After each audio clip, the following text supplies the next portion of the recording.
वेद भी जीव के, इंसान के, मनुष्य के जीवन में 7 मर्यादाओं की बात करता है। 7 मर्यादा हर एक व्यक्ति के जीवन में ये 7 मर्यादा होनी चाहिए वेद भगवान के अनुसार। और जिसके जीवन में ये 7 मर्यादाएं हैं, वो भले किसी भी संप्रदाय का हो, किसी भी धर्म का हो, किसी भी संप्रदाय का तिलक लगाता हो, भले पैंट शर्ट पहनता हो, लेकिन वो संत है। ये 7 मर्यादा उसके अंदर होनी चाहिए। उन 7 मर्यादाओं में वेद भगवान पहली मर्यादा जो कह रहे हैं वो यही है, मद्यपान। मद्यपान यानी सुरा, जो सोमरस भी जिसको कहते हैं और आजकल की भाषा में शराब जिसे कहते हैं। ये मद्यपान जिसके जीवन में नहीं होगा, वेदों के अनुसार उसका जीवन नियंत्रण में है। किंतु अधिकांश आज ये देखा जाता है समाज में,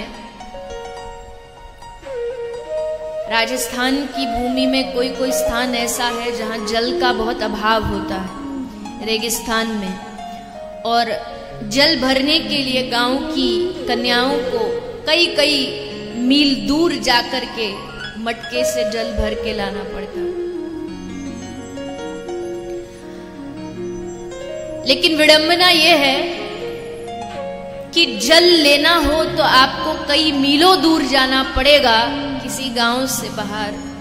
लेकिन अगर आपको शराब लेनी हो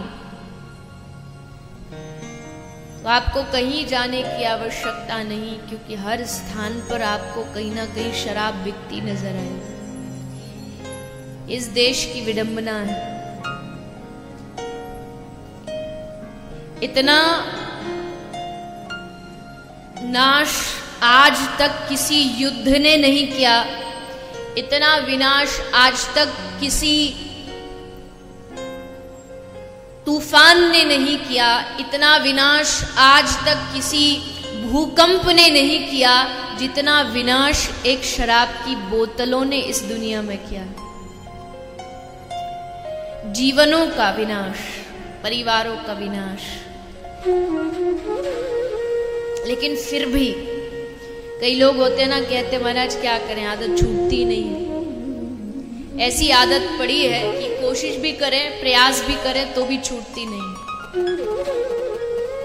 तो बस एक काम करिए,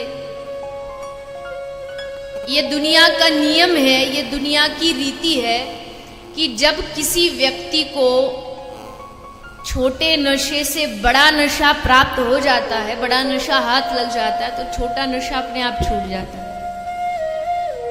फिर वो छोड़ना नहीं पड़ता, वो स्वतः ही छूटने लगता है। तो ये जो नशा है शराब का, तंबाकू का, बीड़ी का, सिगरेट का, कुछों को चाय का ही नशा होता है। बिना चाय जी ही नहीं सकते, बोले महाराज चाय नहीं पीते तो सर में दर्द हो जाता, ये भी नशा है।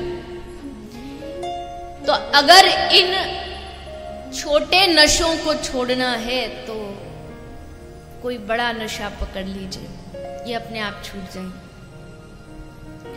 अब कहेंगे कि बड़ा नशा कौन सा है, फिर कौन सा है आप बताइए। आप 25 साल हो गए, आपको वार्षिक उत्सव 25वां चल रहा है, तो अब तक तो पता ही चल गया होगा कि सबसे बड़ा नशा क्या है। क्या है मैया, वो क्या है?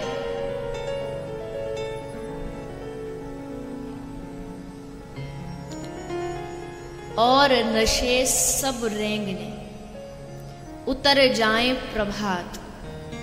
कोई भी नशा हो दुनिया का, उसका असर घंटे भर, 2 घंटे भर, 10 घंटे भर, 12 घंटे भर रहता है। शराब रात को पी के सो गए तो रात को तो रहेगी, लेकिन सुबह उठ के धीरे धीरे वो खत्म होगी।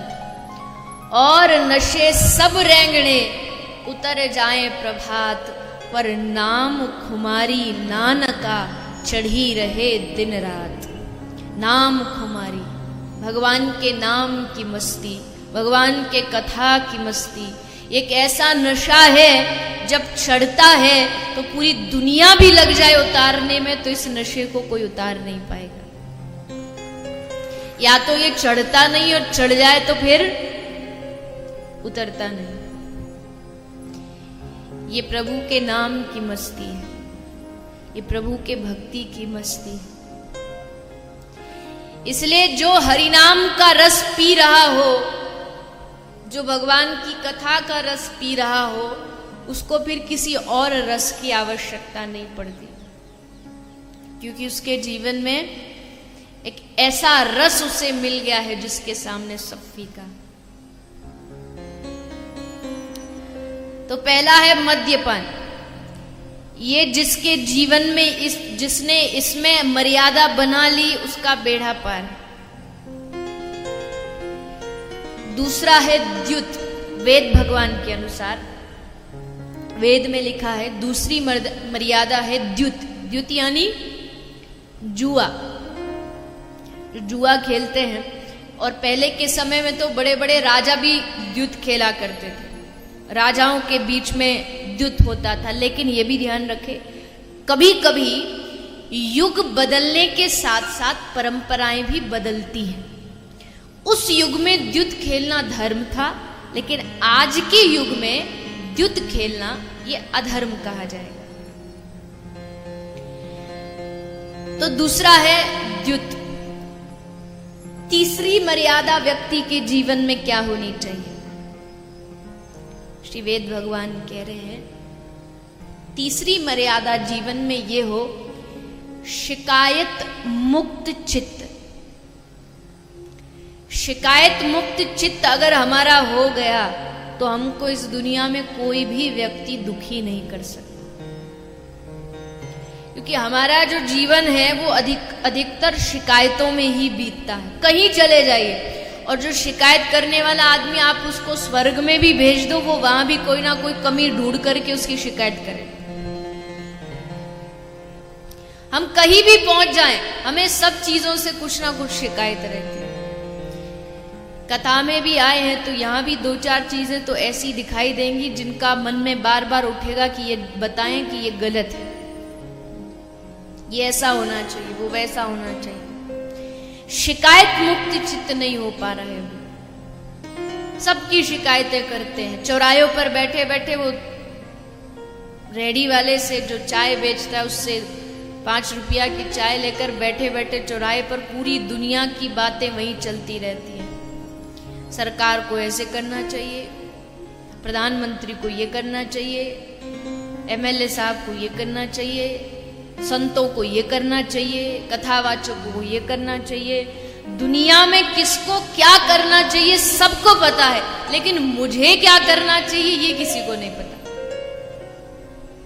सबकी जितनी भी रिस्पॉन्सिबिलिटी है, जिम्मेदारियां हम बता देंगे, इसकी ये जिम्मेदारी, इसकी ये जिम्मेदारी, लेकिन मेरी क्या है उस तरफ कभी ध्यान नहीं दिया। बस दूसरों की शिकायतों में जीवन जा रहा। शिकायत मुक्त चित्त। और चौथा सबसे जरूरी, सबसे महत्वपूर्ण, कभी भी किसी नारी का, किसी महिला का, किसी बेटी का, किसी कन्या का घर में, परिवार में, समाज में अपमान न हो। ये वेद भगवान की चौथी मर्यादा। जिस समाज में नारी का अपमान होता होगा उस समाज को कभी भी धार्मिक कहने का अधिकार नहीं। और आज वही हो रहा है। आप देखते होंगे सुबह 8 बजे की वो न्यूज खोलिए, आपको कितने उदाहरण मिल जाएंगे कि समाज में आज नारी की क्या स्थिति है, कन्याओं की क्या स्थिति है। क्यों चलाना पड़ा ये सरकार को बेटी पढ़ाओ बेटी बचाओ भी? इसका मूल कारण क्या था? ताकि हम लोगों में जागृति आए, हम लोग समझे कि आज के समय में कन्याओं को, बेटियों को किस कदर आगे बढ़ाने की आवश्यकता है। हमने क्या किया? एक बेटे को पढ़ने जाना है, भेज दिया गया, किंतु एक कन्या को अगर आगे की पढ़ाई के लिए कहीं बाहर जाना पड़ेगा तो माता पिता विचार करेंगे नहीं नहीं कन्या है, इसको नहीं भेजना चाहिए।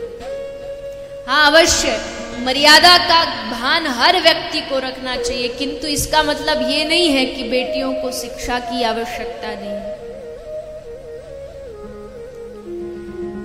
शिक्षा अगर पूर्ण रूप से कन्याओं को प्रदान हो जाए, उनको जो चीज की आवश्यकता है वो पूर्ण रूप से प्राप्त अगर करा दी जाए, तो इस समाज में एक कन्या वो सब कर सकती है जो व्यक्ति अपने बेटे से उम्मीद रखता है। बड़े दुख की बात है हमारे देश के लिए, जब घर में बेटा होता है तो बेटे होने के बाद एक छोटा सा फंक्शन रखते हैं जिसमें भोजन होता है, रिश्तेदार आते हैं, सब लोग इकट्ठा होते हैं, गाते हैं, नाचते, खाते पीते, मौज करते हैं। लेकिन अब समय बदलना चाहिए। बेटे के जन्म में उत्सव मनाओ, ये आपकी मर्जी है, लेकिन जब एक बेटी का भी जन्म हो तो उस समय भी हर माता पिता को उत्सव मनाना चाहिए कि हमारे घर में ठाकुर जी ने अपनी गोपी भेजी।